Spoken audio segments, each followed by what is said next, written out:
The foreclosure notice lay crumpled on my parents' kitchen table, its red letters stark against the white paper. Mom paced the worn linoleum floor while Dad sat with his head in his hands, the weight of their financial troubles evident in the slope of his shoulders. $20,000, Mom repeated, her voice cracking. Where are we supposed to find that kind of money in 2 weeks? I took a deep breath, smoothing out the notice. I can help. They both turned to look at me, surprise and something else. Was it shame? Crossing their faces. At 32, I'd built a successful software consulting business, though they'd never shown much interest in understanding exactly what I did. Emma, Dad started. We can't ask you to. You're not asking. I interrupted. I'm offering. The kitchen was silent except for the steady drip of the leaking faucet, a repair that, like so many others, had been postponed due to lack of funds. The house I'd grown up in was showing its age. Peeling wallpaper, creaking floors, a roof that desperately needed replacing. What about your brother? Mom asked. Andrew should help too. He's the successful one. The familiar sting of comparison hit me. Andrew, the golden child who worked on Wall Street and drove expensive cars, but somehow never had money to help the family. Andrew, who could do no wrong even when he did nothing at all. Andrew's not here, I said quietly. I am.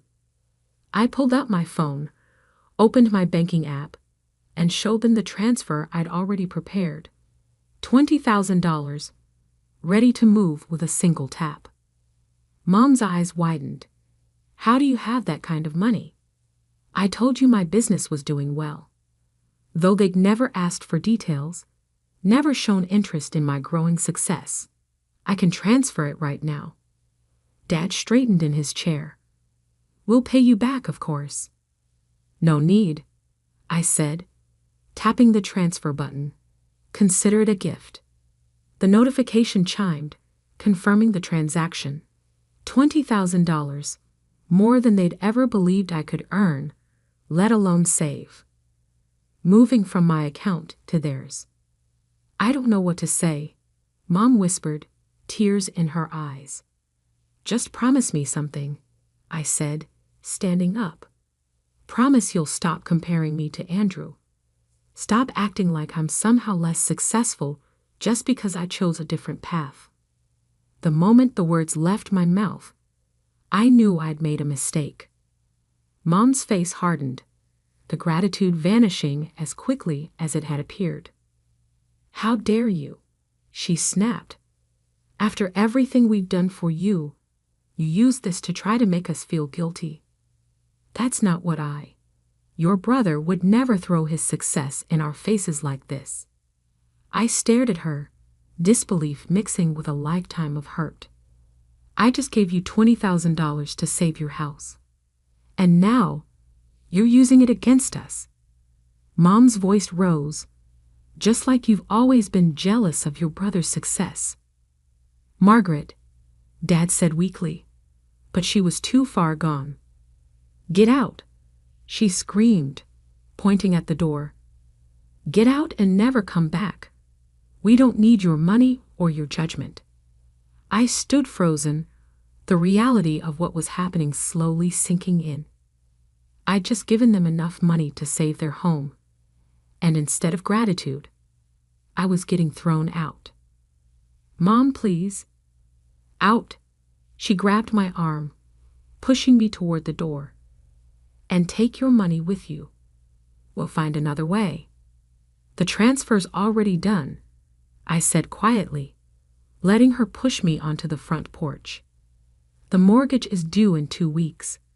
Don't let your pride cost you your home. The door slammed behind me with enough force to rattle the windows. I stood there for a moment, listening to Mom's muffled sobs and Dad's attempts to calm her down. My phone buzzed. A text from Andrew. Heard Mom and Dad are having money troubles. You should help them out since you live closer. I laughed bitterly, walking to my car. Of course he'd heard. He always heard about problems, but never actually helped solve them. Another text came through as I started the engine. BTW, can you spot me 5? Investment opportunity came up. I turned off my phone without responding and pulled away from the house I'd grown up in, the house I'd just saved, the house I'd apparently never be welcome in again. But what my parents didn't know, what no one in the family knew, was that their mortgage wasn't the only financial situation I was intimately familiar with. I'd been watching, learning, gathering information about the house, about Dad's failed business ventures, about Andrew's investment opportunities that always seemed to need family funding. And I'd been planning. Because sometimes being the forgotten child, the one no one pays attention to, means you see everything. And sometimes being underestimated is the greatest advantage of all. I drove home to my quiet apartment, opened my laptop, and began typing an email to my lawyer. Phase 1 was complete, though not quite as I'd planned. Now it was time for Phase 2. And this time, I wouldn't be the one begging to come back. 2 weeks passed. My phone remained silent. No calls from Mom, no texts from Dad, not even an acknowledgement that my money had saved their home. The only family member who kept in touch was Andrew, sending increasingly desperate requests for loans. I sat in my home office, surrounded by monitors displaying financial data, when Diana from my bank called. Ms. Walker, there's been another attempt to access your accounts. Your brother again. I smiled grimly. Let me guess. He tried to use Mom's maiden name as verification. And your childhood pet's name. Should I flag his attempts as fraudulent? Not yet. I leaned back in my chair. Let's see how far he's willing to go. After hanging up, I pulled up the document I'd been working on. A detailed spreadsheet tracking every loan Andrew had taken from family members over the past 5 years. The total was staggering.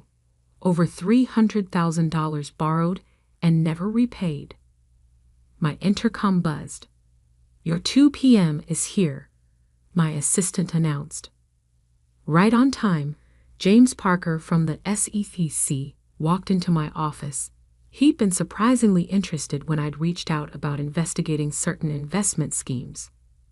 Ms. Walker, he said, setting his briefcase on my desk. I've reviewed the documentation you sent. It's comprehensive. I nodded. 10 years of watching my brother scam family members tends to produce a lot of evidence. This goes beyond family, James replied, opening his briefcase. Your brother's been running an unauthorized investment operation, taking money from multiple sources, promising impossible returns. A Ponzi scheme, I finished. I know. I've been tracking it for years. He looked up sharply. Years. Why wait until now to come forward? I turned my monitor so he could see the latest email from Andrew. Emma, seriously need 50 by tomorrow. Huge opportunity. We'll pay back double in a month. Don't tell Mom and Dad.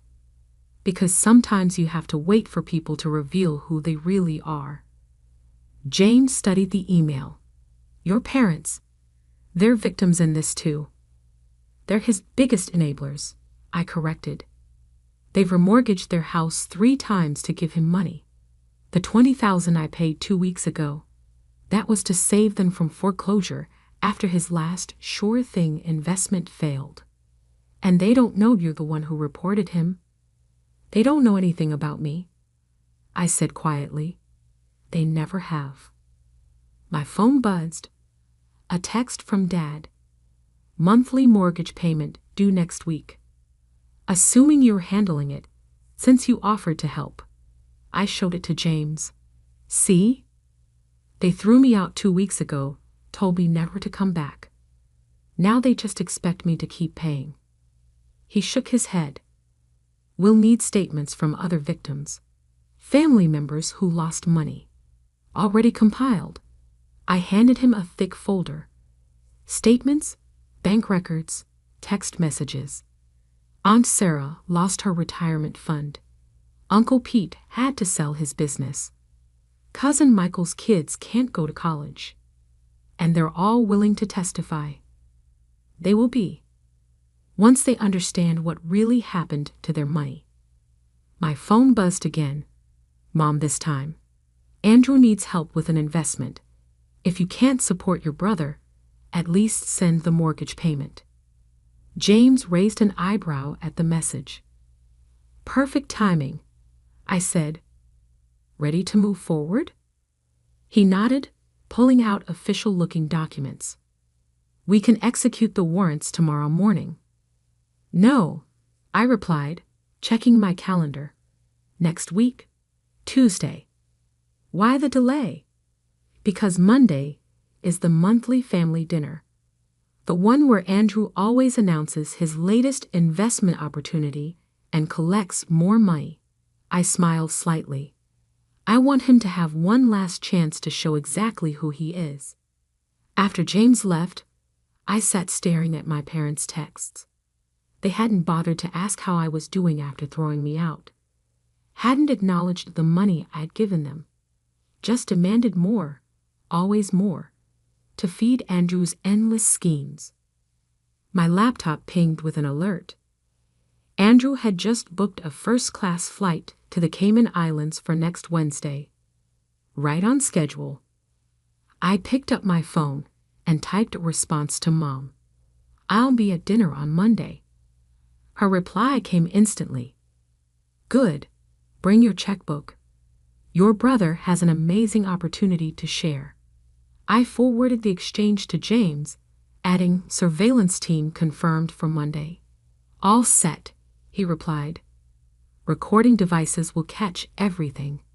I started typing an email to all the family members Andrew had scammed, scheduling it to send Tuesday morning. I know what happened to your money. Come to my office at 2 p.m. if you want the full truth. A final text came through from Andrew. Hey sis, got something big to discuss Monday. Bring that business brain of yours. And maybe a blank check? Looking forward to it, I replied. Because I really was. I'd spent years being the responsible one, the reliable one, the one they only noticed when they needed money. Years watching Andrew drain our family's resources while being praised as the successful son. Well, success comes in many forms, and sometimes it looks like finally exposing the truth. I opened my safe and removed the final piece of evidence. A recorded conversation from 5 years ago where Andrew admitted he was running a Ponzi scheme. I'd kept it all this time, waiting for the right moment. That moment was coming. Monday's family dinner would be one to remember, and Tuesday would change everything. I just hoped my parents would finally see the truth about their golden child before they lost everything trying to protect him. But even if they didn't, even if they never forgave me for what I was about to do, I knew it was the right thing. Because sometimes love means stopping people from destroying themselves, even if they hate you for it. Monday evening arrived with a sense of inevitability. I parked outside my parents' house, noting the new luxury car in the driveway, Andrew's latest purchase with other people's money. The SEC surveillance van was discreetly positioned down the street, disguised as a utility vehicle. I checked my watch. 6:45 p.m. In less than 24 hours, everything would change. Mom opened the door before I could knock. Emma, finally. She hugged me as if she hadn't thrown me out 2 weeks ago. Andrew's got such exciting news. The house smelled of pot roast. Mom's specialty, always served when Andrew had a new investment opportunity to discuss. The familiar scent now carried a bitter edge. Dad sat in his usual chair, looking tired but hopeful. Andrew held court in the living room, dressed in an expensive suit that probably cost more than our parents' monthly mortgage. "Little sister," he grinned, showing too many teeth. "Glad you could make it. Brought your checkbook." "Always prepared," I replied, patting my bag. Inside was indeed a checkbook, along with a hidden recording device synced to the SEC team. "That's my girl," Dad said proudly, as if he hadn't sat silently while Mom kicked me out. Always a responsible one. Dinner was a performance of normalcy. Mom served her pot roast, making sure Andrew got the biggest portion. Dad asked about everyone's week, though he only really listened to Andrew's answers. I pushed food around my plate, watching the scene unfold like a play I'd seen too many times. Finally, Andrew cleared his throat. "So, family, I've got something amazing to share. Here we go. I've discovered an investment opportunity that's going to change everything," he continued, eyes bright with rehearsed enthusiasm. "Guaranteed returns of 40% in 3 months." "That's wonderful, honey," Mom beamed. "Sounds impressive," I said carefully. "How does it work?" Andrew launched into his pitch, the same one he'd used countless times, just with different numbers. Exclusive access, limited time offer, too complex to explain fully, but too good to pass up. "I just need some capital to secure our position," he finished. "Say, 50,000? I know it's a lot, but the returns. We can remortgage again," Dad offered immediately. "Actually," I interrupted, "I have some questions first." Andrew's smile flickered. "Come on, sis. You know I wouldn't steer our family wrong. Like you didn't steer Aunt Sarah wrong, or Uncle Pete, or Cousin Michael." The room went silent. "What are you talking about?" Mom demanded. I pulled out my folder. "I'm talking about the $300,000 Andrew has borrowed from family members over the past 5 years. Money that was never repaid. Money that was lost in guaranteed investments." "That's different," Andrew protested. "Those deals just needed more time. Like this deal." I slid a printout across the table. "The one where you've already booked a flight to the Cayman Islands for Wednesday." His face went pale. "Emma?" Mom snapped. "How dare you accuse your brother? It's not an accusation." I stood up, addressing the hidden microphones as much as my family. "It's evidence. Evidence of a Ponzi scheme that's been draining this family dry for years." "What evidence?" Dad asked, his voice barely a whisper. I played the recording from 5 years ago, Andrew's voice clear and damning. "Of course, it's a Ponzi scheme. These people are too stupid to realize. Take their money, show them fake returns, use new investments to pay old investors. It's beautiful." Mom's hands flew to her mouth. Dad seemed to age 10 years in 10 seconds. "You recorded me?" Andrew snarled, lunging for my phone. The front door burst open. James Parker led a team of SEC agents into the room, badges displayed. "Andrew Walker," James announced, "you're under arrest for operating a fraudulent investment scheme, wire fraud, and multiple counts of financial elder abuse." "No," Mom screamed, trying to block the agents. "There must be some mistake. The only mistake," I said quietly, "was enabling him for so long, watching him destroy this family while pretending everything was fine." As the agents led Andrew away in handcuffs, Dad turned to me with tears in his eyes. "Why didn't you tell us sooner? Would you have believed me? Over him?" I gestured at the house around us. "Every mortgage, every loan, every time you gave him money. I tried to warn you, But you never listened. We listened. Mom protested weakly. No, you ordered. Asked. Demanded. But you never listened. I picked up my bag. Tomorrow at 2 p.m., I'm meeting with everyone Andrew scammed. You're welcome to join us. Learn exactly what your golden child has done. Emma, please. Dad reached for my hand. We need you. No, I said softly. You needed me 2 weeks ago when I gave you $20,000. You needed me every time I tried to warn you about Andrew. Now you need to face the truth. I walked to the door, then turned back one last time. I'll keep paying the mortgage. Not for you, but because this house shouldn't pay for Andrew's crimes. But don't expect anything else until you understand what real success looks like. The next day, my office filled with shell-shocked family members learning the full scope of Andrew's schemes. Aunt Sarah wept over her lost retirement. Uncle Pete raged about his sold business. Cousin Michael mourned his children's college funds. My parents sat in the back, silent for the first time I could remember. When the meeting ended, Mom approached my desk. We were wrong, she said simply. About what? Everything. She placed a set of keys on my desk. My old house keys. The ones I'd given back 2 weeks ago. Come home. I picked up the keys, then held them out to her.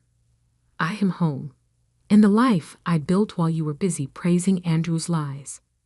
We can change, Dad said from behind her.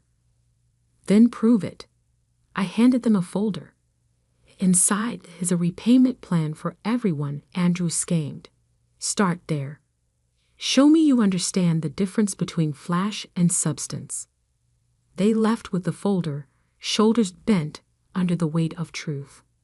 3 months later, they'd stuck to the repayment plan, started attending financial responsibility classes, and finally started seeing me, really seeing me. Andrew pled guilty, facing years in prison. The family members he'd scammed would eventually recover some of their money through asset seizure and my parents' repayment plan. And me? I kept my promise, paid the mortgage, maintained the house, proved that success isn't about big promises and flashy schemes. Sometimes it's about quiet strength, about doing what's right even when it hurts. Sometimes it's about being the child they didn't want until they needed exactly who you were all along. Mom and Dad visit my office now, actually asking about my business, finally understanding that real success isn't measured in fast returns and empty promises. And that house they almost lost, they've put it up for sale, downsizing to something they can afford without depending on anyone else. They're learning, growing, changing, and so am I. Because sometimes the greatest victory isn't in proving others wrong. It's in finally proving yourself right, even if it takes losing everything to find it. The foreclosure notice lay crumpled on my parents' kitchen table, its red letters stark against the white paper. Mom paced the worn linoleum floor while Dad sat with his head in his hands, the weight of their financial troubles evident in the slope of his shoulders. $20,000, Mom repeated, her voice cracking. Where are we supposed to find that kind of money in 2 weeks? I took a deep breath, smoothing out the notice. I can help. They'd both turned to look at me, surprise and something else. Was it shame? Crossing their faces. At 32, I'd built a successful software consulting business, though they'd never shown much interest in understanding exactly what I did. Emma, Dad started.